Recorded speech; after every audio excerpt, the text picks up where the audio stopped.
तो अब पढ़ेंगे हम changing in tense. Changing in tense. तो सबसे पहले मैं आपको बता दूं कि रिपोर्टेड स्पीच का टेंस तभी बदलता है जब रिपोर्टिंग वर्ब का टेंस पास्ट में होता है। यदि रिपोर्टिंग वर्ब का टेंस प्रेजेंट या फ्यूचर टेंस में होता है तो रिपोर्टेड स्पीच का टेंस नहीं बदलता है, केवल प्रोनाउन बदलते हैं और उसी प्रोनाउन के अनुसार उसका हेल्पिंग वर्ब का प्रयोग करते हैं। जैसे देखिए, ये आप नोट भी कर लीजिए कि जब रिपोर्टिंग वर्ब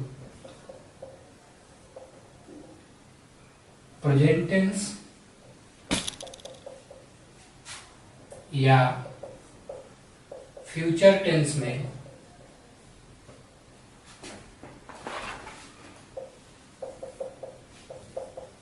होता है तो रिपोर्टेड स्पीच का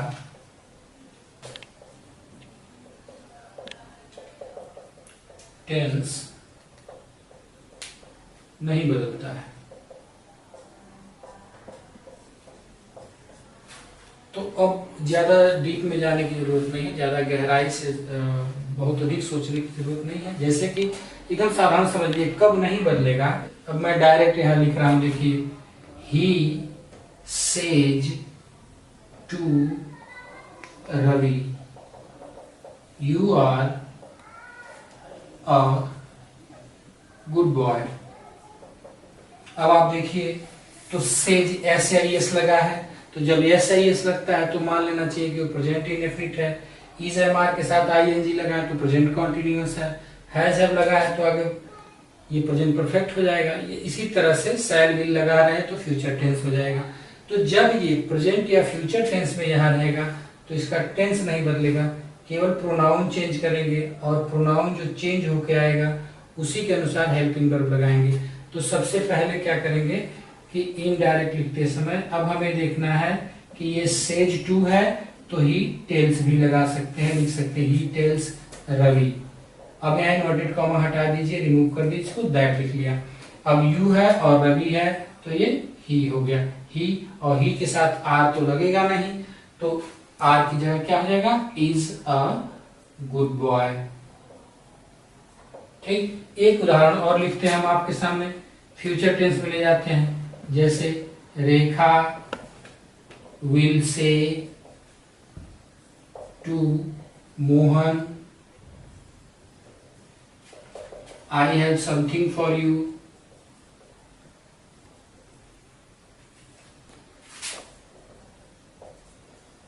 अब क्या करना है, इसको जब इनडायरेक्ट बदलेंगे तो ये हो जाएगा रेखा विल टेल मोहन दैट। अब फर्स्ट पर्सन प्रोनाउन जैसा बताए थे हम दूसरे पार्ट में, इस सब्जेक्ट के अनुसार बदलता है। तो ये रेखा है, फीमेल है, तो ये क्या हो जाएगा सी, और सी के साथ हैज होता है, हैज समथिंग, और यू है तो फॉर यू की जगह अब ये देखेंगे हम ऑब्जेक्ट कौन है, मोहन है तो फॉर हिम हो जाएगा। तो ये जब रिपोर्टिंग वर्ब का टेंस प्रेजेंट या फ्यूचर टेंस में होगा तो रिपोर्टेड स्पीच का टेंस नहीं बदला है। जैसे आप देखें आर की जगह इज हो गया है, यानी कि वही verb to be is am are का प्रयोग है। हैव का हैज हो गया, सिंगुलर हो गया है।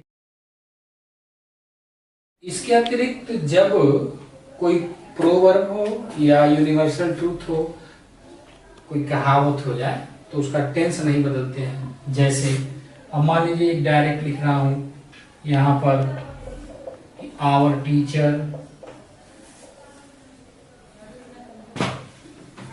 said to us honesty is the best policy।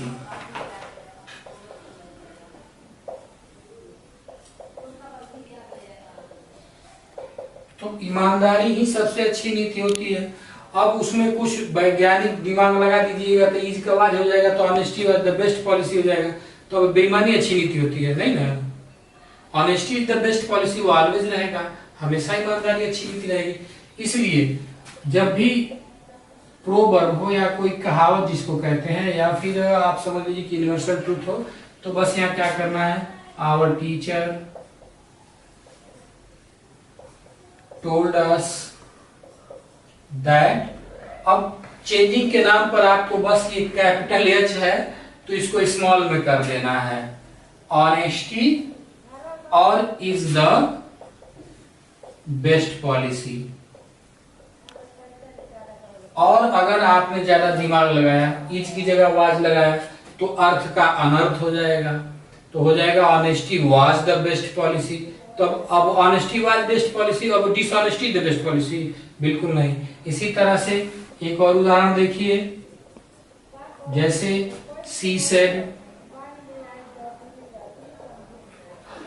The sun is very hot, मान लिया जाए इस सेंटेंस को, तो यहां भी अब नहीं बदलेगा।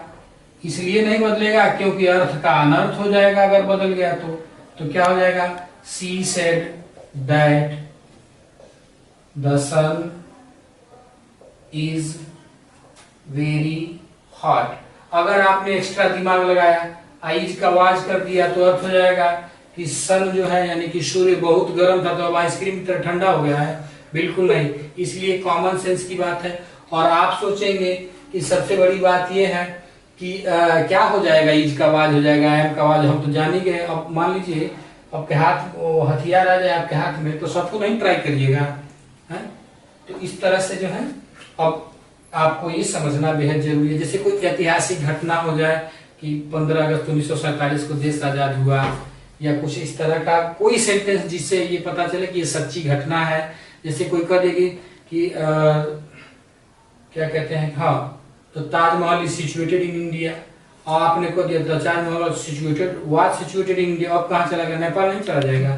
तो इसलिए अर्थ को अनर्थ ना करें और इसको समझने का प्रयास करें। फिर से मैं कह रहा हूं कि जब यूनिवर्सल ट्रूथ, सदा सत्य रहने वाली बात जो है ये, या फिर कोई कहावत हो, कोई फ्रेज वगैरह हो, इडियम्स हो, तो उसको बदलते नहीं है, बल्कि इनवर्टेड कॉमा की जगह दैट लिख करके बाकी सेम टू सेम वैसे ही लिख देते हैं। और उम्मीद है ये है कि आपने दशहरा बहुत अच्छी तरह से एंजॉय किया है।